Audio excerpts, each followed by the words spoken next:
हूँ तुम लोगों से, है ना, वो जो रिटर्न वर्क होता है ना, रिटर्न वर्क नहीं आ रहा है भाई। तुम सब जानते हो किससे रिटर्न वर्क नहीं आ रहा है। दक्ष अग्रवाल, तेरे को शायद पता नहीं है। आप जो भी डेली पढ़ते हैं उसको शॉर्ट फॉर्म में मैट में एक अलग नोटबुक डाल लेना, लॉ की, रिटर्न वर्क की, शॉर्ट फॉर्मेट में। आज ये टॉपिक्स पढ़े, इसके इंपॉर्टेंट पॉइंटर्स यही हैं, एक एक लाइन में उनको डिस्क्राइब कर दे। कोई केस लॉ है तो केस लॉ का नाम उसको 2 लाइनों में अपनी लैंग्वेज में डिस्क्राइब कर दे, ठीक है। ये काम रोज करके एक पीडीएफ बना के भेजना है, ग्रुप पे भेजना है, ठीक है। और जो बाकी लोग जिनको पता है और जो नहीं भेज रहे हैं, वो सितंबर अटेम्प्ट वालों से मिल लेना, तुमको समझ में आ जाएगा इस काम की इंपॉर्टेंस क्या है, ठीक है। चलिए नेक्स्ट। तो अब, okay sir. Okay, doctrine of privity of contract क्या बताया था? 2 डॉक्ट्रिन्स बताई थी भैया। Doctrine, established principle of law को बोलते हैं डॉक्ट्रिन, जिसको अब चैलेंज करने की जरूरत नहीं है। Doctrine of privity of contract says that कि sir, when two or more parties are making a contract, when two or more parties are making a contract, a third party cannot enforce this contract into the court of law, क्योंकि इसका इस contract से कुछ लेना देना नहीं है, वो पार्टी नहीं है इस कॉन्ट्रैक्ट की। यदि एक्स को वाई के खिलाफ केस करना है तो एक्स करेगा, जेड क्यों करेगा? यदि वाई को एक्स के खिलाफ केस करना है, एनफोर्स कराना है, तो वाई एफर्ट्स लेगा, जेड थोड़ी ना लेगा। So doctrine of privity of contract, a third party cannot interfere and enforce this contract into the court of law, ठीक है। चलिए नेक्स्ट। तो सर लेकिन doctrine of privity of contract जो होता है उसको क्या बोलते हैं? Stranger to a contract cannot sue, यानी कि सर जो स्ट्रेंजर है, एक्स और वाई के बीच में कॉन्ट्रैक्ट है, तो Z is a stranger to that contract, he cannot sue or he cannot enforce that contract into the court of law. But sir इस रूल के कुछ एक्सेप्शंस हैं, तो ये रूल और ये एक्सेप्शंस दोनों एग्जाम में पूछे जाते हैं, ठीक है। तो आइए पढ़ना स्टार्ट करते हैं, क्या रूल है और उसके क्या क्या एक्सेप्शंस हैं। कहाँ चला गया भाई? करण फारिया, पढ़ना स्टार्ट करो। और वीडियो ऑन क्यों नहीं करते हो? नमित, नीव, नेतन, महक, मुकुंद। मुकुंद कल कहाँ था भाई? मुकुंद, अरे मुकुंद,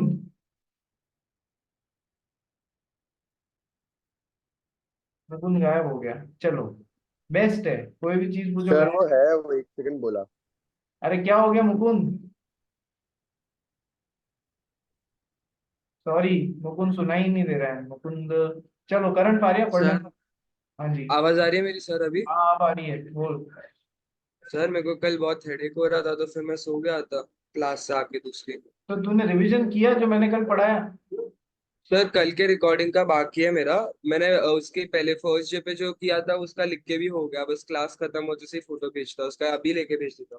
नहीं नहीं, अभी नहीं, बाद में भेज देना। चलो करंट फारिया पढ़ना स्टार्ट कर। Doctrine of privity of contract, इसको ऐसे भी पूछा जा सकता है, stranger to a contract can not sue, ठीक है। क्या आपको पता है क्या पूछ रहे हैं? Now you will be able to answer it. पढ़ना स्टार्ट कर भाई current Faria.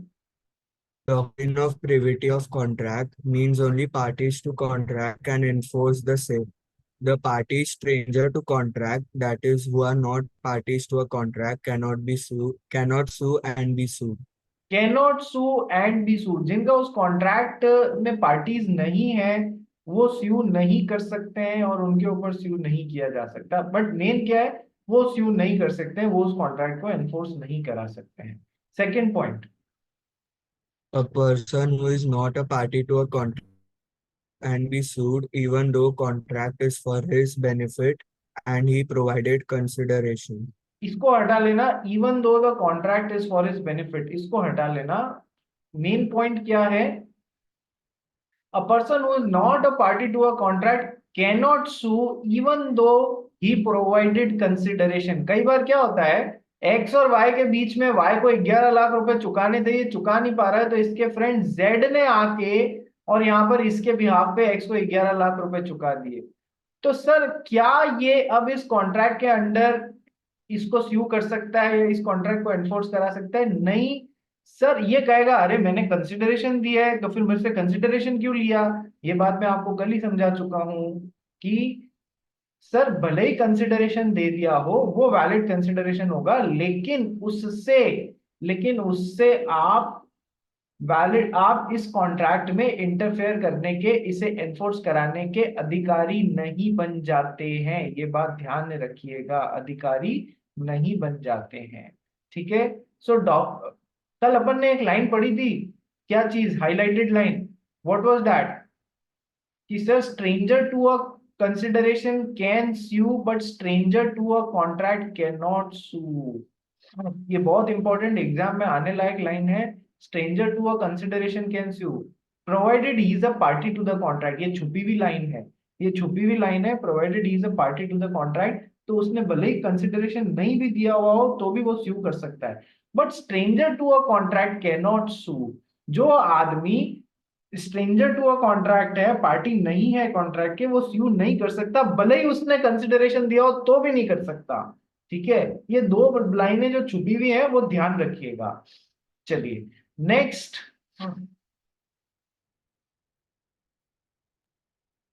Thus, doctrine of privity implies that stranger to contract cannot sue. However, stranger to consideration can sue. वही लाइन वापस आ गई है। ठीक है, आगे। Therefore, a person who has not given any consideration in a contract but is a party to contract can enforce the same. Exactly जो ऊपर ले जाके अभी पढ़ाया, कि भले ही उसने कंसिडरेशन नहीं दिया हुआ हो लेकिन वो पार्टी टू द कॉन्ट्रैक्ट है तो उसे एनफोर्स करा सकता है। कौन सा केस है भाई, मीत, कल एक मामा जी और एक मम्मी और एक डॉटर में गिफ्ट वाला केस पढ़ा था, उसका नाम बता। साउथ इंडियन था। रमैया वर्सेस रमैया। चिनैया वर्सेस रमैया, रमैया वस्ता मैया का गाना सुनने का बोला था, सुना सबने? नहीं सुना, उसे याद रह जाता।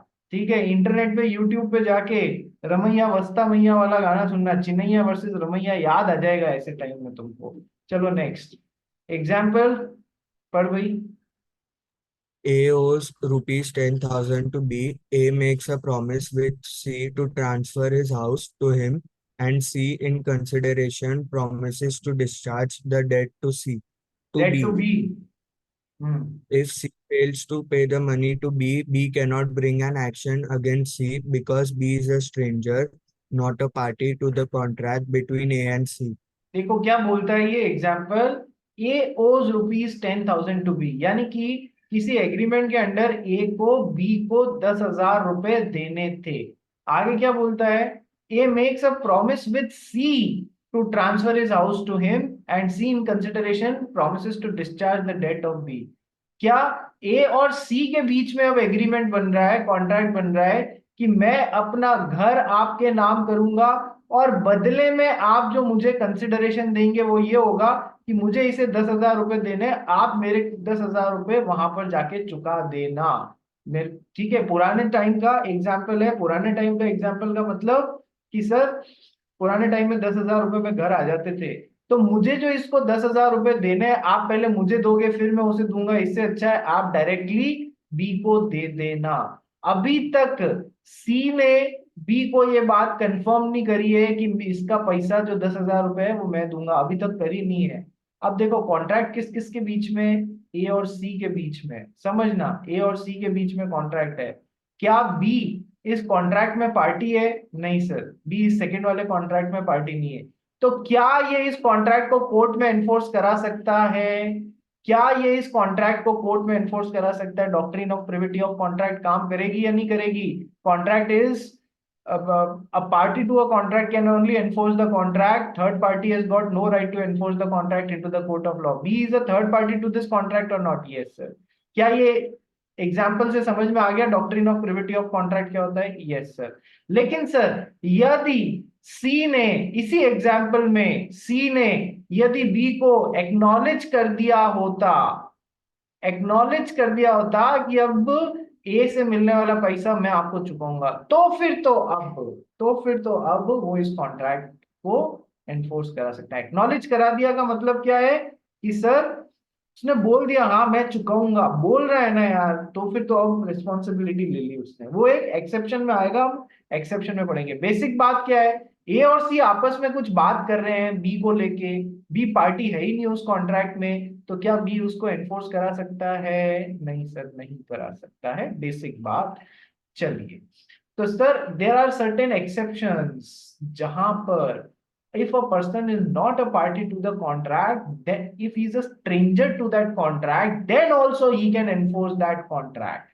Then also he can enforce that contract खुद लॉ में या खुद केस लॉज में, या तो खुद लॉ में या खुद केस लॉज में ये एक्सेप्शन दिए हुए हैं। आपकी जानकारी के लिए आपको याद दिला दूं, हमारे भारत में कानून के सोर्सेज जो है, अभी हमको चैप्टर 1 करना है, हमारे जो लॉ का नया कोर्स है उसका चैप्टर 1 करना है। चैप्टर 1 का नाम क्या है sir? Indian regulatory framework. Indian regulatory framework आपको बहुत बेसिक बेसिक बातें बताता है लॉ के बारे में, कि सर लॉ बनता कैसे है, लॉ कितने तरीके का होता है, ठीक है, लॉ के सोर्सेज क्या क्या हैं, इंडिया में रेगुलेटर्स कौन कौन है जो उन लॉ के हिसाब से मार्केट को रेगुलेट करने की कोशिश करते हैं, ठीक है। तो लॉ के सोर्सेज क्या क्या है कि सर एक तो पार्लियामेंट में बन जाता है, मैं आपको जस्ट अपने मतलब का बता रहा हूँ, बाकी तो बहुत सारे सोर्सेज हैं। एक तो पार्लियामेंट में बन जाता है सर, एक पुराने केस लॉ डिसीजंस जो कोर्ट ने सेम मैटर में दिए हुए होते हैं उनसे भी हम लोग लॉ डिराइव करते हैं। जैसे कि चिन्नैया वर्सेस रमैया से हमने क्या डिराइव किया? Stranger to a contract can sue, stranger to a consideration can not sue। या फिर बालफोर वर्सेस बालफोर से हमने कुछ डिराइव किया था, बालफोर वर्सेस बालफोर से। या फिर आनंद बिहारी लाल वाले केस से हमने कुछ डिराइव किया था, या दिनशो मानिक जी पेटेट केस से हमने कुछ डिराइव किया था। याद आ रहे हैं या नहीं आ रहे हैं? ठीक है सर, इन सारे केसेस से हमने, तो इन केसेस से भी तो case law, in case law से भी तो कानून निकल के आ रहा है, लॉ निकल के आ रहा है। क्योंकि वैसी सिचुएशन में हम वही करेंगे जो इस केस लॉ में सिमिलर सिचुएशन में कोर्ट ने डिसीजन दिया था। कोर्ट ने कह दिया कि sir in XYZ Balfour versus Balfour में कि सर जो कॉन्ट्रैक्ट बनते हैं, all agreements are not contracts, कि सर जो सोशल या डोमेस्टिक एग्रीमेंट्स हैं वो कॉन्ट्रैक्ट्स नहीं होते हैं, क्योंकि there is no intention to create legal relationship.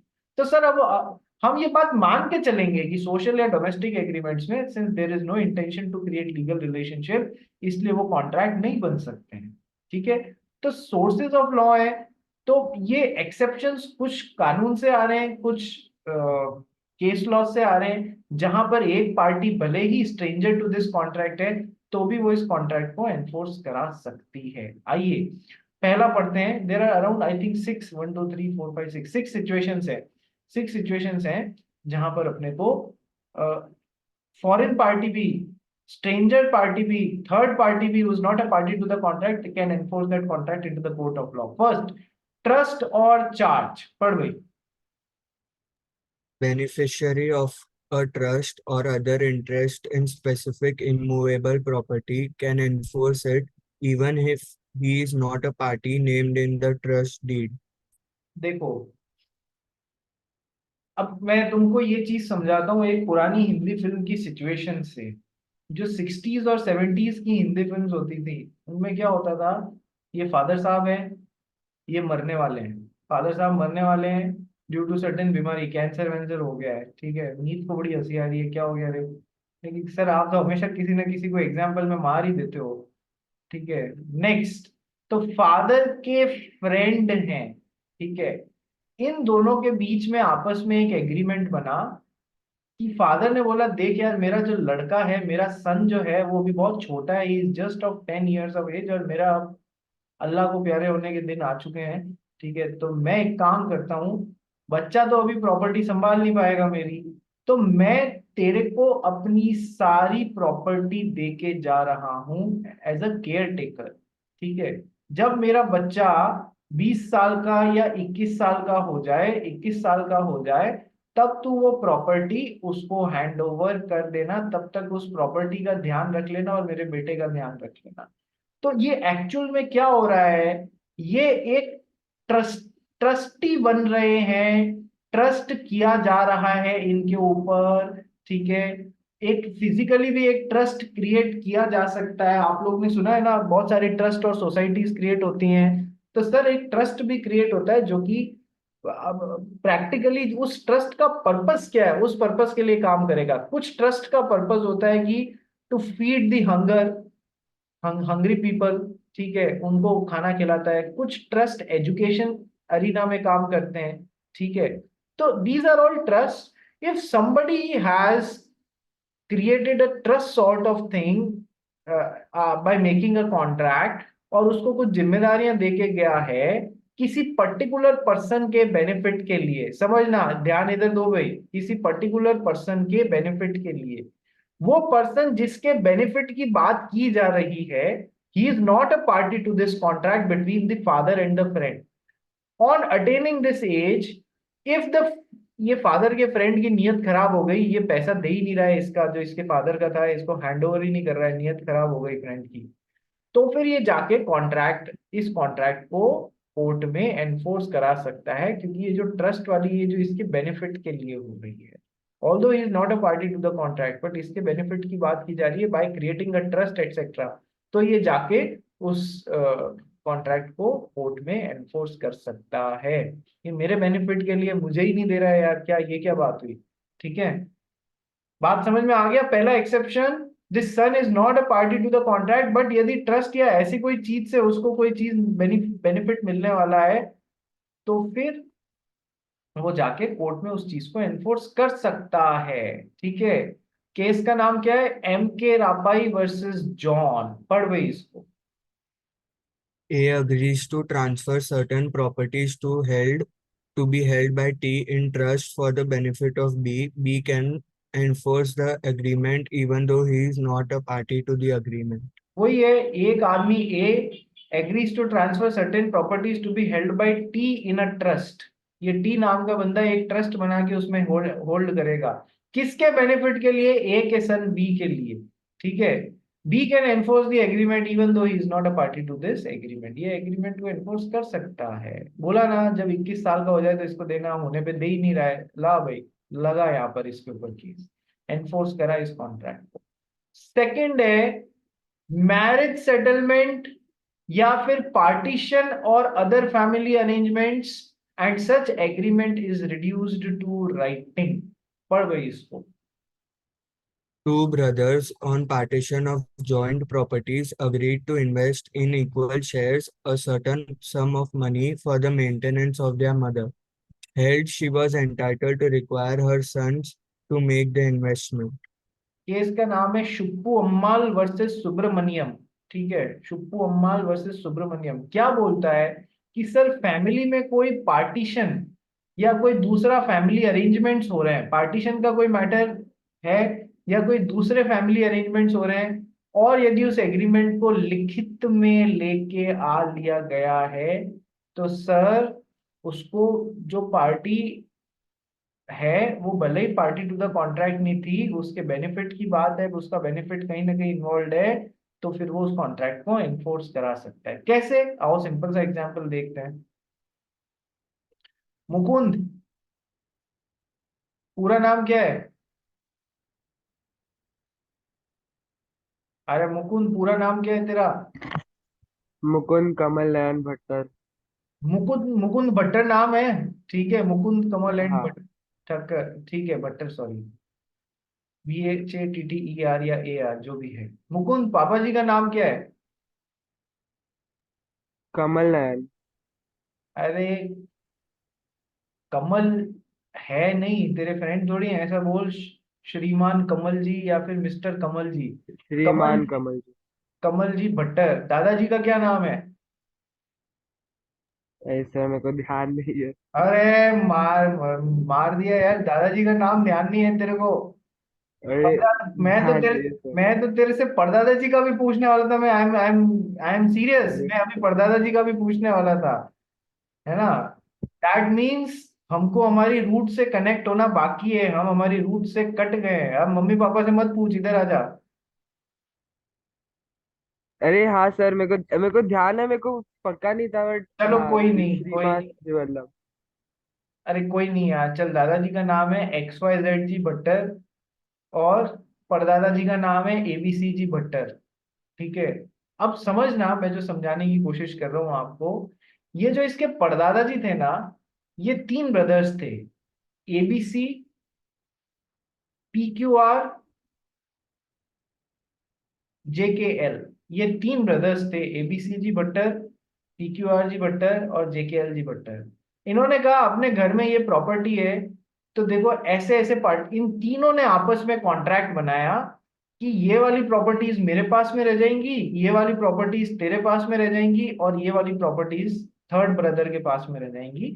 और उसको लिखित में, राइटिंग में लेके आ गए। बात समझ आ गई कि देखो पार्टीशन कर लेते हैं अपना, ये वाली प्रॉपर्टीज अपनी जो कॉमन पूल है उसमें से मेरी, ये तुम्हारी, ये तुम्हारी, ठीक है सर। तो जो इनकी प्रॉपर्टीज है वही इनके लीगल रिप्रेजेंटेटिव्स में आगे फ्लो होंगी या नहीं होंगी, बताइए।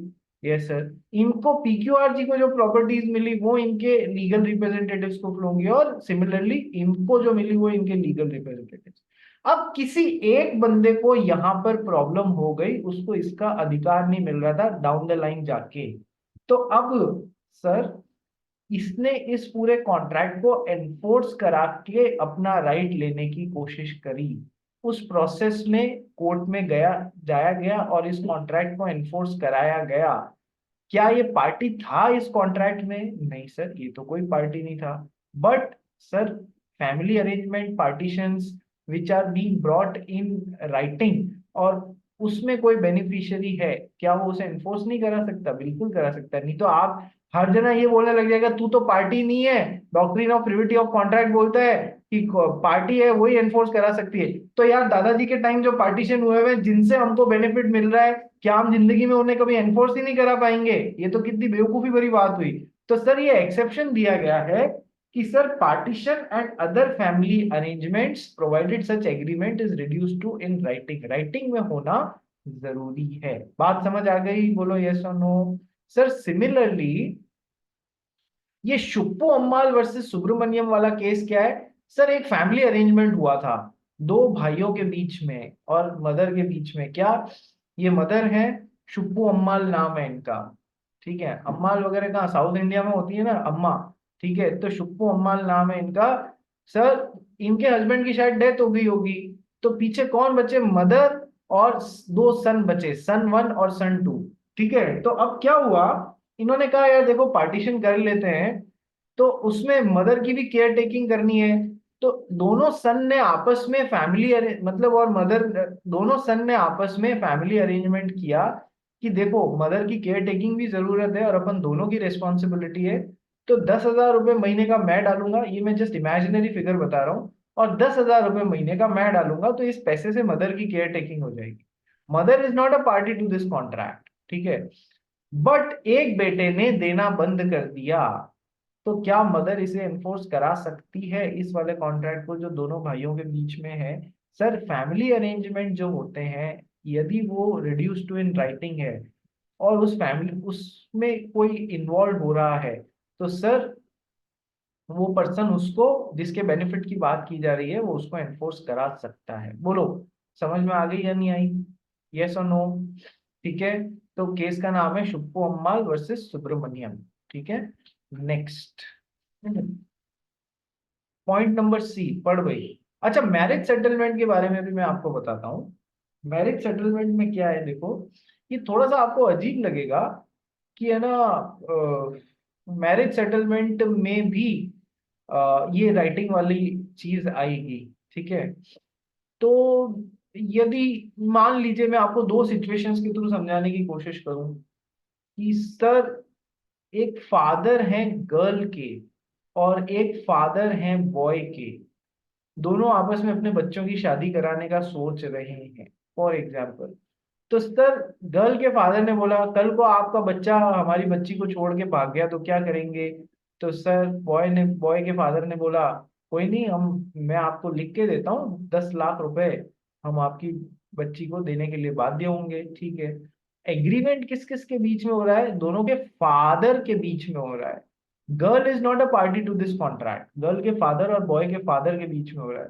कल को सही में वो सिचुएशन आ गई तो ये रिड्यूस्ड इन राइटिंग था, गर्ल उसको एनफोर्स करा पाएगी या नहीं करा पाएगी? करा लेगी सर, क्योंकि ये वाली बात जो ये एक्सेप्शन में आ रही है ना यहाँ पर, family arrangement, partition, marriage settlement, ये सब बातें जो हैं ये एनफोर्स कराई जा सकती हैं, ठीक है।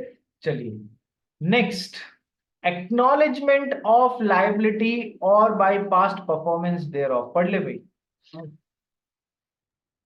X receives money from Y for paying it to Z. X admits the receipt of that amount to Z. Z can recover the amount from X even though the money is due from Y.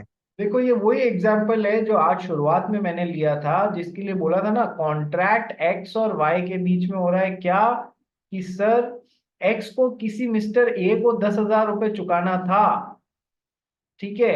X ने अपना घर बेचा mister Y को और बोला यहां से जो 10,000 रुपए मिलने वाले हैं वो आप मुझे नहीं, डायरेक्टली ए को दे देना, ठीक है। अभी एग्जाम्पल लिया था ना क्लास के शुरुआत में मैंने ये, तो क्या ए इस कॉन्ट्रैक्ट को एनफोर्स करा सकता है कि सर नहीं करा सकता। फिर मैंने आपको एक एक्सेप्शन बताया था, हाँ यदि वाई ने ए को एक्नॉलेज कर दिया, हाँ तेरे को 10,000 रुपए मेरे को देने, मैं दूंगा, ये वो एक्नॉलेज कर दिया, तो अब ए इस कॉन्ट्रैक्ट को एनफोर्स करा सकता है। एक्नॉलेज नहीं किया होता तो कोई प्रॉब्लम ही नहीं थी, ठीक है। So acknowledgement of liability, X receive some money from Y, X को पैसा मिला वाई से, क्यों मिला, for paying it to Z, कि जेड को जाके दे देना। एक्स ने एडमिट कर लिया जेड के सामने, जी के सामने, कि तेरे लिए मेरे को पैसे मिले हैं। कॉन्ट्रैक्ट किसके बीच में बन रहा था, एक्स और वाई के बीच में। पैसा किसको देना था, जी को। Z is not a party to this contract between X and Y, ठीक है। एक्स ने एडमिट कर लिया कि मुझे तेरे को अमाउंट देना है, जी को एडमिट कर लिया। अब Z can recover the amount from X even though money is due from Y, अब वो जरूर कर सकता है। सिमिलर एग्जांपल है। तो क्या क्या तीन चीजें पढ़ ली, तीन एक्सेप्शन पढ़ लिए। Exceptions to doctrine of privity of contract wherein a third party can also enforce the contract. पहला, क्रिएशन ऑफ ट्रस्ट और चार्ज, तो बेनिफिशियरी जो है वो कर सकता है contract enforce. Second, marriage settlement, partition, family settlement agreements provided they are in reduced in writing. Third, acknowledgement of liability और by past performance thereof, ठीक है। Next, assignment of a contract, पढ़ भाई इसको, assignment of a contract. Where a benefit under a contract has been assigned, the assignee can enforce the contract subject to all equities between the original party to the contract. Example क्या दिया है, the assignee of an insurance policy. ये बड़ा ही जोरदार point है। देखो, मान लो मुकुंद के एक चाचा जी थे, ठीक है। क्या सर आज मेरी फैमिली पे ही आप तो कभी दादाजी, दादाजी का नाम याद रखे, आज परदादाजी का नहीं रखे तो भी चलेगा, दादाजी का एटलीस्ट रख। चलो नेक्स्ट, तो मुकुंद भैया जो हैं उनके एक चाचा जी थे। चाचा जी ने LIC नाम की इंश्योरेंस कंपनी, सबने नाम सुना ही होगा ना, life insurance corporation of India. तो LIC नाम की एक इंश्योरेंस कंपनी से एक लाइफ इंश्योरेंस पॉलिसी खरीदी। कितना पैसा दिया, कि सर यहाँ पर 1 लाख रुपए का प्रीमियम भरा, और लाइफ इंश्योरेंस कॉन्ट्रैक्ट मिला इनको 50 लाख का, ठीक है। क्या था कॉन्ट्रैक्ट में, कि मेरे मरने के बाद में मेरी जो वाइफ है उनको ये 50 लाख रुपए दे दिए जाएं। ऐसा वो हर साल एक प्रीमियम भरते थे, एक पॉलिसी खरीदी, प्रीमियम 1 लाख रुपए का हर साल भरते थे, मेरे मरने के बाद में मेरी वाइफ को 50 लाख रुपए पे कर दिए जाए, ठीक है बॉस। तो सर इसमें कॉन्ट्रैक्ट का ये जो बेनिफिट है वो किसको असाइन किया गया, हु इज द असाइनी, कि सर चाची जी, ठीक है। तो अब क्या हुआ कि चाचा जी की डेथ हो गई और LIC ने चाची जी को पैसे ही नहीं दिए, ठीक है। अपन जब इंश्योरेंस पॉलिसी खरीदते हैं तो उसमें नॉमिनी का नाम लिखते हैं ना, या फिर असाइनी का नाम लिखते हैं कि इनको मेरी डेथ में इनको पैसे दे दिया जाए। नहीं तो फिर पॉलिसी लेने का मतलब क्या है यदि आपने बताया ही नहीं कि मेरी डेथ पे किसको पैसा दिया जाए, ठीक है। तो सर अब क्या हुआ कि सर LIC ने चाची जी को पैसा दिया ही नहीं। चाची जी पहुंची कोर्ट में और इस कॉन्ट्रैक्ट को, जो कि चाचा जी और LIC के बीच में था, उसको एनफोर्स कराने की बात करी कि देखो ये कॉन्ट्रैक्ट था चाचा जी और LIC के बीच में, और ये LIC मेरे को पैसे नहीं दे रहा है। LIC ने क्या रखा सामने, plea doctrine of privity of contract. सुनो, ये हुआ है केस, सही में doctrine of privity of contract वाला केस रखा। Who is she to interfere between the contract which is made between these two parties? उसने ऐसा मूर्खता भरा प्ले रखा, ठीक है। तो वहां पर कोर्ट ने डिसाइड किया that she is the assignee of this contract, जिसके लिए ये कॉन्ट्रैक्ट बना है, ठीक है। She can definitely enforce this contract, although she is not a party to this contract, she can definitely enforce this contract into the court of law. क्या लिखा हुआ? Assignment of a contract where a benefit under a contract has been assigned, the assignee can enforce the contract subject to all the equities between the original parties to the contract। चलते फिरते नहीं, इसमें subject to all the equities नाम की एक चीज है, हमको इसकी डिटेल में जाने की जरूरत नहीं है। आप तो बस ये असाइनमेंट ऑफ अ कॉन्ट्रैक्ट में इंश्योरेंस पॉलिसी वाला एग्जांपल ध्यान रखना, आपको अपने आप आंसर लिखने मिल जाएगा। ठीक है, तो कोर्ट ने चाची जी के फेवर में decision दिया, although she is not a party to the contract but she is the assignee of this contract, she can definitely enforce this contract into the court of law। you better give her the money जो आपने contract के under देना तय किया था। Point number E, contracts entered into through an agent, agent के मार्फत जो कॉन्ट्रैक्ट्स बनाए हुए हैं, पढ़ गई।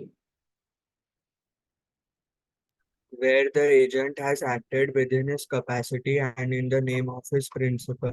प्रिंसिपल एजेंट रिलेशनशिप अपन ने पढ़ा है ना, एजेंट किसको रिप्रेजेंट करता है सर? प्रिंसिपल को करता है। किसके सामने करता है? In front of third party. तो एक कॉन्ट्रैक्ट जो एजेंट और थर्ड पार्टी बना रहे हैं, क्या प्रिंसिपल उसको एनफोर्स नहीं करा सकता? सर बिल्कुल करा सकता है, क्या दिक्कत है? यस, क्योंकि उसमें एक्चुअल में हो क्या रहा है, यहां पर ये एजेंट एक्चुअली प्रिंसिपल के बिहाफ पे ही तो इधर से कॉन्ट्रैक्ट बना रहा है। तो सर क्या एजेंट भी उस कॉन्ट्रैक्ट को एनफोर्स नहीं कर सकता जो उसने प्रिंसिपल और थर्ड पार्टी के बीच में बनवाया? सर बिल्कुल करवा सकता है, provided he is acted within the scope of the authority given to him. ठीक है, ये एक थोड़ा बहुत इफ में बट है, बट अपने क्या कि सर यदि एजेंट ने प्रिंसिपल के बिहाफ पे थर्ड पार्टी के साथ में कोई कॉन्ट्रैक्ट बनाए, principal can definitely, although he मतलब डायरेक्टली नहीं है यार, एजेंट के थ्रू बनाया है, बट प्रिंसिपल उसे एनफोर्स नहीं कर सकता क्या? बिल्कुल कर सकता है।